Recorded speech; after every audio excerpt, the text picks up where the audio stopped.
वज़ीर आला रेवंत रेड्डी ने ऐलान किया है कि फ़राइज़ की अंजामदही के दौरान शहीद सब इंस्पेक्टर्स कांस्टेबल्स के अरकान ख़ानदान को फ़ी कस 1 करोड़ रुपए, डीएसपी एसपीज़ के अरकान ख़ानदान को 1 करोड़ 50 लाख रुपए, एसपी के अरकान ख़ानदान को 2 करोड़ रुपए मुआवजा दिया जाएगा।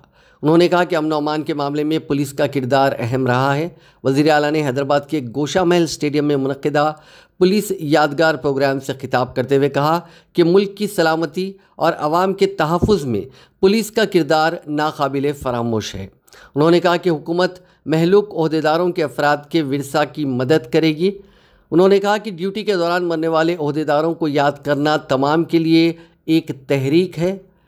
चीफ मिनिस्टर ने कहा कि हालिया दिनों के दौरान जराइम के नए नए तरीक़े सामने आ रहे हैं। जराइम तेज़ी से जदीद टेक्नोलॉजी के ज़रिए किए जा रहे हैं। हमारी फॉरेंसिक लैब कई रियासतों के लिए एक रोल मॉडल है।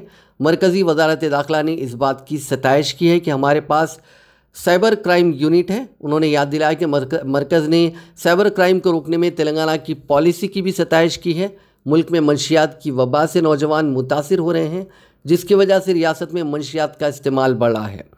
उन्होंने कहा कि पुलिस कुर्बानी और खिदमत की अलामत है और पुलिस अपना फ़र्ज़ निभाने के साथ साथ समाज को ताउन फराहम करने में सबसे आगे है। సాంకేతిక నైపుణ్యాన్ని నేరగాళ్ళు అందిపుచ్చుకుంటున్నారు.